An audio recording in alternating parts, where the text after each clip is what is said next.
AI, I think, can make things look as though they are creative and unique. But I really think that the human touch and the human element is what makes people feel the things. Welcome to Contrary to Popular Opinion, a podcast hosted by Unfiltered Digital. In each episode, we bring you provocative topics and novel perspectives around leadership, business, and marketing that defy the norms because exponential growth demands unconventional thinking and visionary action. So open your mind and let's get into this week's episode. Hey everyone, Kelly McGuire with Unfiltered Digital. Excited to talk to today's guest. Hey, everybody, this is Todd, Kelly's co-founding partner. It's Monday, November 10th. I am fresh off of Parents Weekend at UCSB, the Barstool Sports ranked #1 party school in the country. And I'm ready to go because it was a fun weekend. And we have a really, really fun personality in person that we have known for a long time, Rebecca Rothstein, who, I don't know, for more than a decade has worked at some of the biggest agencies and the biggest brands and on the brand side, hailing from both New York, Miami, LA, as an LA native resident. You have a lot to talk about, we know, and we've always enjoyed that conversation. So welcome, Rebecca, to Contrary to Popular Opinion. Thanks for having me, guys. I'm so excited to be back on the Zoom screen with you all. I don't know about the Zoom screen, but yeah, we'll take the conversation all day long. Well, it's second best to like meeting for one of Kelly's fancy lady cocktails. So, you know. Do you like Yes. a good girly drink? Yes. Yes. Well, look, so today, what I want to talk about is your new company, The Shorts. And I want to talk a lot about creative and content and strategy and sort of the mixology of all those things, which comes out into this sort of soup of storytelling, that's sort of your bread and butter and where your core interest lies. So I've got a lot of sort of questions or topics to talk about. I mean, from the time we started working with you in our past lives to now, wow, have things changed? Because when we first started talking to you, working with you, AI wasn't an acronym that we used in our language. So a lot's changed. I want to talk about that. We'll put you on the hot seat at the end. But first, The Shorts. There is a Madison Avenue backstory to this. You must explain to the listeners, what does it mean? Okay, so here we go. So for those that have never met me in person, I'm not of tall stature. So it is one of my defining characteristics. I have many defining characteristics. That's just one of them. And when I worked on Madison Avenue, I worked at TBWA Chiat Day for 7 years, 488 Madison. And I worked the early shift and I worked the late shift. And the late shift was, past 7, 8 p.m. And there was a late night security guard that worked downstairs to make sure, the riffraff didn't come in the building. And me and my colleagues that worked the late shift hustle mode at Chiat, we became really good friends with this security guard. And she was this fabulous woman. She is from Queens and she was the best. Her name was Nikki. And when you came down late at night after your, really long day, you would have to sign out. And when you signed out, she would always just call me Shorts. And it was more like Schultz. So Schultz, it's Schultz. And then it would be my buddy Jason, who was Squigs. So everyone kind of had a nickname and we would just sign out our name as Shorts and Squigs. So it's sort of my tribute to the late night Madison Avenue hustle that put in my time. And with my new company, it's really bringing to life all the things that I've learned along the way on Madison Avenue and Venice Beach and all of the places that I've sort of grown up in. And, a shout out to Nikki, the security guard at 488 Madison, who really, I think she appreciated the hustle, that late night hustle and not leaving until the job was done. So love it. Something interesting you said there, which culturally, Kelly and I have always been very much against as agency employees and owners, which I think is interesting. And this is not the topic we want to talk about today, but something that you did bring up is the idea of this like late night agency sort of working mentality and shift. And I remember telling stories to people about how I had to do that. And I don't think we've ever had to do that in any of our companies or asked our employees to do that, maybe rarely, but it's not the norm. And the world that you grew up in, that was the norm. Maybe it is still today. I don't know. I don't hear about it as much as I used to hear about it being the norm and the grind, but that was the norm back then. For those of you who might be thinking about entering the advertising industry as a career, it was the norm. And I'm not sure, I'm not in the Madison Avenue worlds anymore, certainly not in the New York agency world. I know that there are probably still late nights, but I think with the shift in culture of people working from home and schedules being a little bit more fluid, but like that was part of the fun. I was in my 20s and like that's what you did. You hustled. There were many nights where I was there. We pulled all-nighters and, we were working on a new business pitch and it was all night. People would come in the next morning at 8 a.m. and they'd be like, "You're still here?" "Yeah, we're still here. We're going to win that pitch. We're going to win it." So yeah, I think it's not so much, ever since then, it has been my mentality to not do the late night hustle.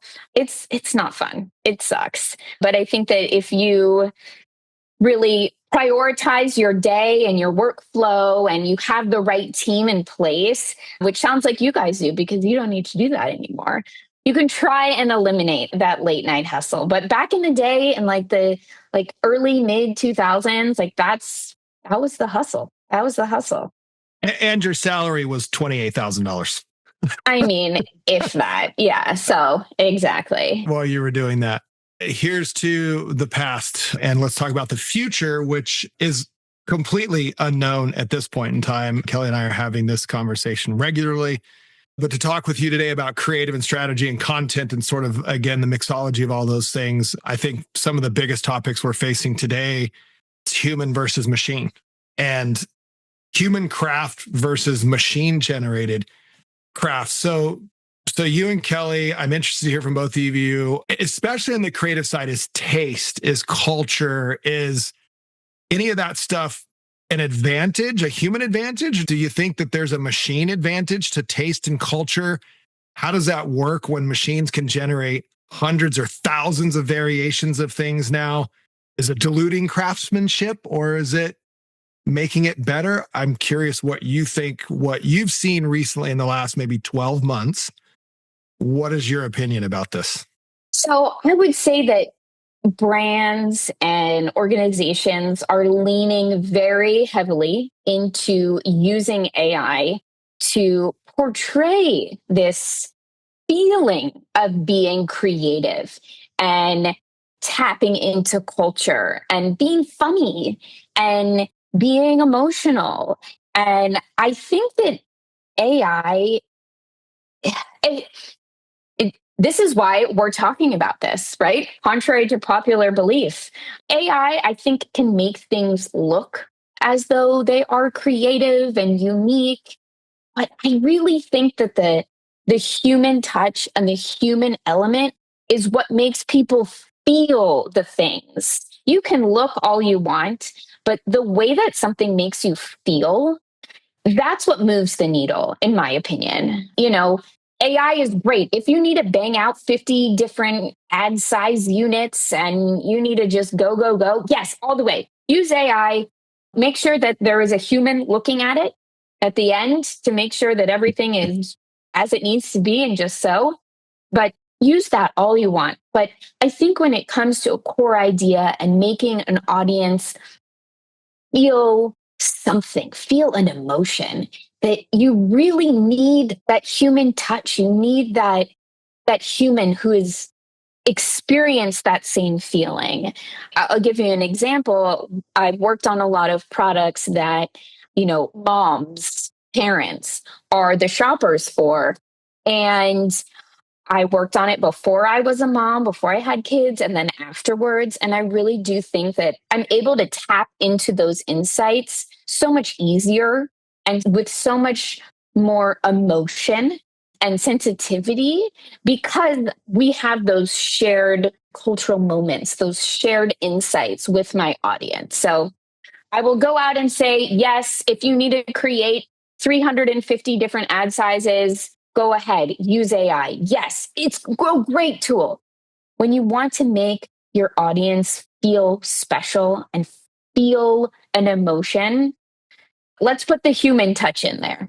I think for me, it gets really interesting because I think it opens up a bigger conversation around what marketing and advertising and ads in particular are trying to accomplish and it opens it up to so many avenues on that, right? Because you have this idea of you can be very formulaic, right? If you're trying to create conversion at the end of it, there is an element of formulaic approach to that where it's if I say the right words in the right order, if I match it to that person's experience, if I can use data to understand their needs, I can put together the right combination of assets to put in front of them that taps into their need and sends them to the right direction. But you're talking about a very particular point in the funnel, a very particular thing that you're trying to push. And I think that this carries through on what you're trying to sell, right? There are some things that are very emotionally driven. They're very personal. They're very decision-making. This goes back to conversations we've had around, are you pushing brand or utility and what's going through there versus some of the emotion needing to be what grabs attention, what gets people to stop scrolling, what gets people to have credibility and authenticity and believe the message that's coming through. And I continue to believe that AI can be an incredible tool to enhance what really creative and talented people can do. And if it's guided and leveraged in the right way, it can be really powerful. And it frustrates me when I hear more about the replacement and the ease and the cheapening of things, because yes, it can be used that way, but I don't think that's the most effective way. Like, I feel like that's a limited ceiling on what it'll do. Like maybe AI has enough novelty right now to where you can use it. It'll be kind of cool for people. And maybe you get that sort of that bounce or that pop on, okay, but once everybody's using AI, once it's the same data, once it's the same things being informed, I always talk about it's going to become noisy. How is anyone going to differentiate and break through? And you just kind of create this new level playing field where everyone's fighting on the same field once again, and you have to figure out creative ways to break through. And now you bring back the human element to it. So it's so complicated because there's so many different ways you can be like, well, AI is great and it can solve things really fast, but it can take away the human element, but it can also enhance the human element if used right and all of that. So I don't know. There's so many ways to think about it. It gets so interesting. You know what? I also think on humor, I'm big on humor. And I think everyone has their own sense of humor. Like, what is AI's sense of humor? That is like a little cringy to me. I think humor is in delivery. Humor is in how you say it, not just what you say. And it's like the whole package. So anyways, I think we're in agreement here, Kelly, I think on this one. Here's the final question for you both. Agree or disagree? Is taste still advantage human? I know. I feel like I never give a straight answer because I feel like I look at both sides of the coin in every single thing that I do. But taste, though, but in its real literal sense, is taste still advantage to the human or the machine? So this is the answer I'll give. It is still driven. It's still human based. But what I do think the advantage you get from AI is it has the ability to look at a broader data set, to look at what's trending on the internet, what's popular, what's matched to certain groups. It can use data to understand what are people liking and sharing and commenting and engaging, and what are the components of that. Now, again, I'm not of the belief that it can take the outputs of that and do with it as you will, but I think it can empower a really talented person to be armed with really, really good information that can then take it and kind of hit that perfect note of, okay, if this group is really loving this thing right now, here's what I can match to my brand and really kind of insert in and do really well. So it's a middle ground answer. I disagree. For the record, Rebecca, agree or disagree? Is taste still a human advantage, or are machines encroaching on taste? I think that the humans got to win on this one. I think that, yes, it can pull data sets faster than any human ever can pull a data set. And it can, scroll the internet faster and more efficiently than any superhuman. But But also, what's good to me isn't good to you. So I it was going to say, are really you going to change is, your answer if we talk about generationally who we're serving? it's also like, who is inputting the prompt, right?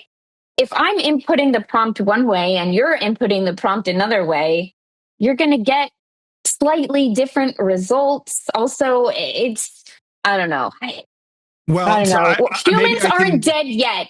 Don't kill the humans yet. maybe I can marry both of your answers. So I would use this as an analogy. 10 or 15 years ago, if you were a well-known fashion apparel brand and you were a trendsetter on the runway in Paris every year, where did taste come from at that time? Taste came from the people at the brand who were the designers, the fabric people. Taste came from those humans. Is your question really who decides what's cool? Yeah, taste. Yeah, taste. Is taste still a human advantage or is an AI? But today, one of those brands very well may be doing what you're doing, Kelly, which is ingesting large sets of data to see what sort of apparel sells the best. What does it look like? What does it feel like? What kind of fabrics does it use? What's the positioning? And there's all this data out there to now tell them, hey, for our fall or winter or spring line or our lookbook, we have all this data that tells us we should be doing this versus some tastemaker that's just some fashionista in Paris who just did it because it was their, Rebecca, to your point, it was their taste, right? People love Louis Vuitton or Christian Dior or any of these brands, right? Because of the taste that those brands have been established on. There's no machine learning that developed that. That was somebody, that was a person. That was an idea. That was an idea. It was an idea and it was a stroke of creativity. Yeah, let me ask you a different question on this, Rebecca. I'm curious how you think about it this way. Do you think for a brand, this might be situational, so pick any example. Do you think it's better for a brand to have their core principles, their belief, who they are, and to look at what's popular or the audience that they're trying to reach and try to craft a story that matches to that audience? So the brand sort of, I'll say brand outwards, or is it better to look at what's trending, what's popular, what people care about, and adapt your brand story to fit what is in demand and hungry at that moment for who you're trying to reach? I mean, your brand story should always be your brand story. You're not going to go change who you are and your brand beliefs and your mission and what you stand for just because, crop tops are trending on the internet. I think that who you are is who your brand is and what you stand for should be within every single thing that you do. So I don't think you should go change who you are and what you believe in just because something is trending. What about maybe like the core values of the company, but the way you convey your story, who you are, right? What if you're trying to take a 50-year-old brand and conveying it on TikTok to a younger generation? Like, is it better to try and adapt to the medium that you're going out to and try and convince them, or to know, okay, like they're loving memes and they love, 6-7 and these other things. And how does that fit? How can I craft that and match my brand in there? Like, again, I'm thinking of it as like brand out or culture in. Oh, yeah. I'm going the Todd route and say it's a little of both then. If you're going to make me come up with a campaign about 6-7, I quit. Well, the analogy is if you were a fashion brand that didn't make that particular top and all of a sudden all the data tells you that that's the most trendiest top that's going to sell for the next spring collection, are you going to make one even though your brand's never historically made one and that's not a look that your brand, historically has put out there? Do you make one because the data tells you it's popular? Maybe you test one that feels feels like your brand. Oh, I keep thinking about, when you said it's this old brand that, you're trying to revitalize, like Stanley, like the Stanley mugs, the Stanley cups, like water bottles, right? That's a super old brand and it's been around for a while. And I think that they like updated their color schemes. Like everything is like pastels and like cute, hot girl culture. And they weren't hot girl culture before, but they're staying true to who they are about, providing hydration on the go. I don't know what their brand principles are, but hydration on the go. It's still hydration on the go, but now it's for the like hot girl that did yoga. And I think that that was a great evolution of their brand, tapping into colors and trends and who that new consumer is. Your consumer is constantly changing. So you've got to be able to change with your consumer, but still keep true to your core. So let me tie this back around to the original question. How is a brand better served at figuring that out? Are they better using AI and tools to research and tell them what they need to adapt to? Or is it still human led with a creative director that can kind of tap into the zeitgeist and the culture and say, this is the way our brand needs to move? Should it be more data driven and information? I'm going human. Wins still. Human wins. Creative director is going to win. All right. Well, so this is a good segue into the next topic, which is the idea of this new creative process. So today, what is a creative director? Is a creative director today, in your eyes, Rebecca, what it was 5 years ago? Or is a creative director today somebody who's now a smart and savvy prompt engineer, prompt director? And, is that the new sort of creative director superpower? Or is it still, again, like I went to the Art Institute, I went to art school, like I understand fine art and color and juxtapositioning and depth and like what a lot of creative people might, even though I don't have a creative bone in my body for some dumb reason, I went to school for that. Is that still important, or is the prompt more important now? I mean, look, anyone can put in a prompt, right? Make me this, make me that. It is a bit of an art and a science to putting together what that prompt is and then deciding what is even worth the prompt in the first place. And then I think you do need somebody that's able to like find the holes and mine on the good ideas and shoo away the bad ideas, because not every point that comes through on AI is going to be a point that's really worth digging into. So I do think that you still need that filter with, again, the human. The humans are still needed. Don't kill the humans. Maybe we call this episode Don't Kill the Humans. I think that we need to be able to, sift out the good from the bad and create those great prompts that can set AI onto that right path. There's a lot of crap out there, that you get back. So that touches on something I brought up where that's how I find AI to be the most useful. I'm like Todd, I'm the least creative person there is, at least. You gotta give yourself more credit than that, you two. I have plenty of creative ideas. I can't actually bring them life. I can't draw. I can't like actually do any of the things that like make them real, right? But maybe that's what AI is for me. Yeah, right.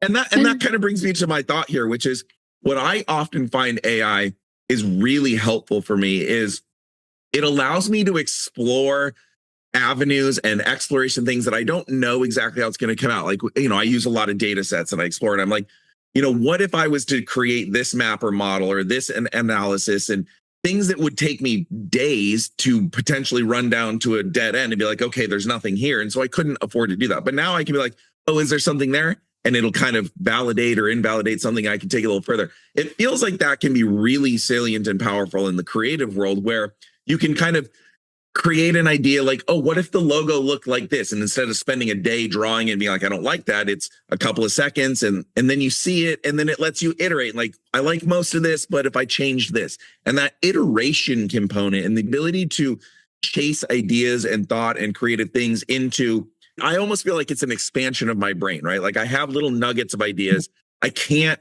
Without AI, I can't run and explore all of them, but now I can explore 10 times more than I ever was able to. And most importantly, I can build upon, I have a little bit of a vision, I see it, it sparks a new idea, and then it sparks a new idea, and it carries us through, whereas that would have never happened before. Like that's what I've seen really powerful with it. Absolutely. And that's how I'm using it right now. I'm using it as like an initial starting point and then as an end point. And the in-between is got to be, again, the human. It's got to be a brain. But it's a great place to start, and it's a great place to get iterations, and it's a great place to build. It's this great like building playground, and you can do it with crazy speed, which is always nice. So a quick just agree or disagree. Let's not go down the rabbit hole because we're going to move on to the next subject. Agree or disagree? Do you believe the use of AI and this kind of technology, to your point, Kelly, earlier, is going to completely homogenize the output of eventually what sort of happens in creative and storytelling? Just for the record, I agree. I think it is going to have some level of homogenization across what we see, because I think as the AI gets used more and gets trained on more and more data, it probably is going to fall into a sort of similar suit. But so I agree. What do you guys think? What I would say is that I want to disagree to say but I don't think so. I want to disagree. And I think those that are good leaders for their brands and good creative folks are not going to let that happen. So if you've got not such a great leader or not such a great brand that doesn't believe in the core of creativity, then yeah, everyone's going to be matchy. And then, but I think that's the call for great leaders, is that great leaders are going to continue to come up with great ideas that cut through and make an impact. I'll just say mine a little bit quicker. I agree, but I think it's going to operate like a bell curve. I just don't know how long the timeline of the bell curve is. I think the novelty of the early adopters will create great benefit from it. And then it'll eventually get saturated at the peak and everyone will sound the same. And then eventually on the backside, everyone will start to revert back to how do I be different again? And that'll be anti-AI. And I don't know if that'll happen over the course of 2 years or 20 years, but I think it'll be a bell curve. I would agree with that the most, actually. So, all right, Rebecca, here's a topic that Kelly and I have debated ad nauseum. Is good enough? And we had this discussion last week on the media side of things, where there's a lot of AI tools and technology that are, I would argue, sort of homogenizing the way media gets thought about, gets sort of pre-planned, gets planned, gets executed. It's sort of the tools that are coming out are sort of generalizing everything. And we've always worked in areas of like absolute specialty. And so the argument is that, well, the machines will do okay, they'll do good. And does that become the new norm? Is that good enough? And so that we have this debate around media and media technology. I wonder where you see this going with creative and content and just strategy, brand strategy and things like that. Do you think, efficiency or originality are going to come to a head? And do we get to this place where people just simply accept that good is good enough, but it's no longer great? I will give you a very quick answer for this, is that good is not good enough. Great is good enough. So I think that if you want to be memorable, if you want somebody to associate greatness with your brand or your product or your service, you got to be great. You can't just be. But are people going to be willing to pay for it is the big question, right? If you can get good for one price and great costs another, where's the cost benefit analysis? Like 5X, or like it's not close either. It's good is $1 and great is $10. Are people going to be willing to pay that anymore? You have to have a great brand. If you're going to shell out the $10 instead of the $1, you better be able to really live up to that promise. So I say this all the time. I'm like, good is not good enough. It is not good enough. Great is what's good enough. Yeah, to Kelly's point, can marketers afford to pay for great? Not all of them can. Even the ones that can, will they, when somebody else is telling them they can be great, but they're using technology as an efficiency sort of tool, not an originality tool. And so they'll never get great. They'll get good, but it'll never be great. But they'll sell it as great. It just won't be great. Yeah, I think the other thing we've talked about is will it be as obvious when it's not great, right? Because if you go up and things are good, right, it's pretty easy to understand when something's bad, right? But now the floor might be raised where everything feels pretty good. And so instead of having to recognize bad, which is clearly I'm not getting the numbers I want, I'm not getting the results I want, that's easy to understand. Like, I can't tolerate that. But if you're sort of in this comfort zone of like, things are pretty good, I don't have any red flags that are staring me at the face that I need to address. But what I now don't know is, what could it be? What am I missing out on? That becomes scary for me. Is, will people get comfortable with good enough because they don't know any better or because it's easier? And will we miss out on what could be because there's nothing poking me in the side being like, I need to address that? It's like everything's fine, but you don't know how good it could be if you'd push the boundary. Totally agree with you. Like, what's on the other side, right? If you were to be great, how much greater could it be? And I think that that's sometimes what companies are doing is like, okay, we're good. We're good. We're steady. But what if you really took that leap to greatness? And could you pay for it? Can you pay somebody to take you there? And what does the risk tolerance come to, right? Is taking the risk to try for greatness worth it, or do I just stay in my comfort zone? Okay, so Rebecca, since you have had a lot of years of experience, both West Coast, East Coast, I want to talk about the talent pool. And now that you're off and running with your own firm, consultancy, agency, whatever we want to label it, you have to think about talent. And one of the big talk tracks around talent in the last, say, 6 months is that the employment rate of college grads is the lowest it's ever been. Do you see in this particular field of work, do you see junior roles like you grew up in the agency world, or like I did, or Kelly did? Kelly, same question for you. Do you see technology completely displacing these roles and what you think you're going to be doing, Rebecca, in your company over the next 6 to 12 months?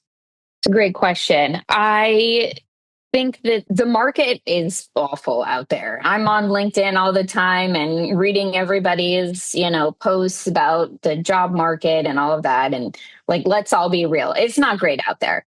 I think that there are some things that AI can, replace. Look, when I was in my 20s and working on the agency side, one of my big roles was taking notes, making conference reports. That is a thing of the past now. Nobody's writing conference reports anymore because AI can do it. And, like when we got on this call, my AI note taker came on to join. And I was like, well, we don't need her. So I think that there's things like that where that role is, that task and that need is no longer there. But in that case, it might be more accurate. It might be, it knows what the acronyms stand for, but it still needs that human touch again to be able to go through and be like, is that what we actually talked about? Is this correct? Was this captured correctly? So there is still a need for, for example purposes, for a note taker. It's just that note taker now has some additional tools in their toolbox. But when I'm looking for talent to hire, and I'm guilty of this in every role I've ever been in, is that I like to hire my friends. I like to hire people that I know, that I've worked with in the past, and, people that if I don't know them, that I know somebody that they know. This world is small. And I think I've got advice for people that are just starting out. Make a lot of friends out there, network, go, take the coffee, take the Zoom call, go out there, make friends with whoever you can make friends with, because this world is very small and your paths will cross again. I want to ask you the question in a slightly different way. And Kelly, you can answer this one too. If you were hiring for a copywriter, a content strategist, some sort of let's call it like a mid-level role, not a junior role, but maybe something that, you need to see that somebody's got some experience, they've got a little bit of a portfolio. If you had two candidates, one of them came to you with just basically, here's my portfolio. And the other one came to you and said, here's my portfolio, plus here's all the new stuff I've done using AI as a hybrid sort of co-pilot alongside me. Which person do you hire? I got to look at both of the work, because the first person may have just used AI and is not telling me that they used AI. So I read the work. When somebody sends me a portfolio, I go through and I scroll that brand's Instagram feed, their TikTok feed of what they've been doing. And I go way back, right? Yes, everyone has their show stopping viral pieces of content. But what was the day to day? What was that like mundane post on a Tuesday that maybe didn't go viral? I like to look at that stuff. I would ask the first person some more questions about their use of AI and their use of other tools within their toolbox. I would take a meeting with both of them. And then it might just come down to chemistry and who's got a good vibe, and if they're in the same time zone as me, that's even better. So There. I don't love a 6 a.m. meeting. So Kelly, yeah. who do you hire? The purist with non-AI sort of demonstration at this point in time, or do you hire a hybrid, somebody who said, I've done the pure thing and now I'm doing it in combination with tech and AI? I think AI has exacerbated what I've always believed when it's come to hiring, which is, for me, the most important thing is to hire to personality. I think that the way that someone approaches things, their work ethic, their creative thinking, the way they handle things, I think that is the hardest thing to find and to adapt to and to teach. And I think now that AI can close a lot of the skill gaps and can enhance a lot of those things, I think that becomes even more teachable, and it becomes not what's available or what someone knows how to do, but what is their hunger? What's their drive level? What's their personal passion? What's the way that they approach work? What does it matter to them? Those are all personality driven things. I think AI just reinforces that further and further. And for me, to answer the first question you went through, the whole thing about AI taking or replacing jobs and things like that, the biggest problem that I see, and I think I said this on one of our earlier podcasts, is I think it's going to create an experience gap. I think what's going to happen is the entry level elements, the note taking, the things that Rebecca talked about, were the things that got you the exposure, got you the ability to know how to prompt or how to iterate or how to use AI to take it to the next level. I think not getting that experience, not getting your foot in the door because AI can do the lower level things that generate that experience, that's going to be the cul-de-sac that we run ourselves into, where it's going to be people who are already have an experience and can use the AI to create advantage. They will continue to level up. The people who never get their foot in the door and can't get to the point where they can be the users of the AI, but instead they're being replaced by the AI, that's going to create a huge problem. And I, again, don't know the timeline. Don't know if it's a couple of years or 5 or 10 years, but I do see that being the biggest risk and problem, is creating a huge experience gap in the workforce.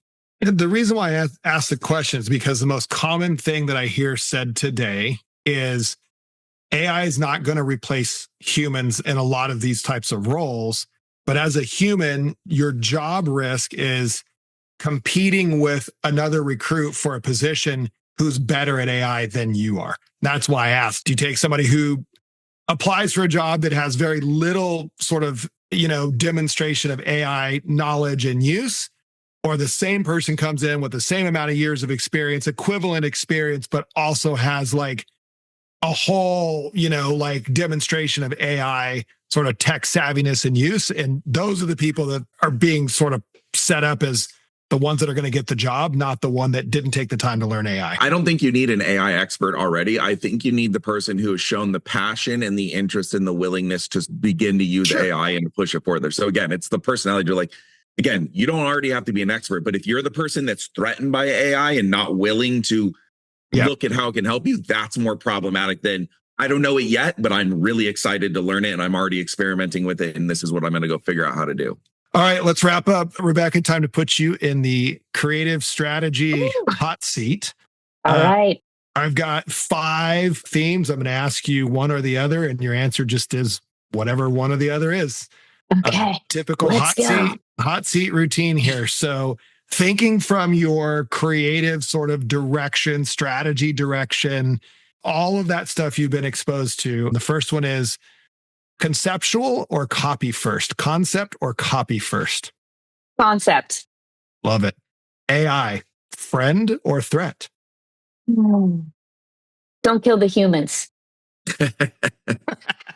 We're going threat there. We'll call it threat. Okay, threat. Storyboard first or prototype? A storyboard. Craft or speed? Craft. TikTok or Instagram? Ooh, I want to know this answer. Snap. Oh.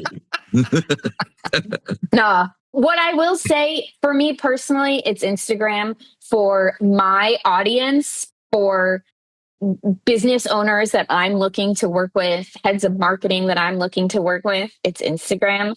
For customers of my clients' brands, TikTok. All right. Fair enough. I would have put you in the TikTok box if I was answering for you. Just I know recent experience. I felt a lot of pressure, you guys.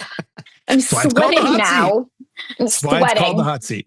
All right. This is the last question I asked Okay. Kelly at times and other people at times. Rebecca, can you remember the very last ad that you saw? The last ad that I saw. It always proves how bad we are at advertising. We can't remember. Okay. No. The last ad that I saw that I loved was after the Dodgers won the World Series, the Nike ad that ran.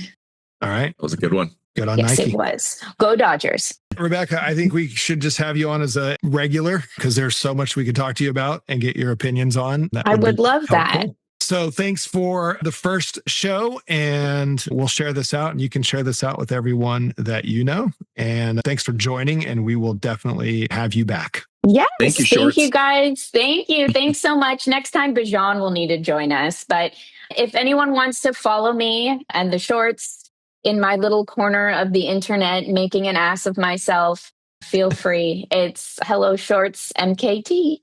Love it. We'll put that in the show notes as well. Cool, guys. Thank you. Follow. Appreciate it. Thanks so much for having me. It was so great to see both of you. And next time you're up in LA, give me a call. We'll hang out. Absolutely. Good. We'll get one of those girly cocktails with Kelly. There you go. I'm in. Kelly's favorite. Sold. Yes. All right, guys. Thank you so much for having me. Really appreciate it.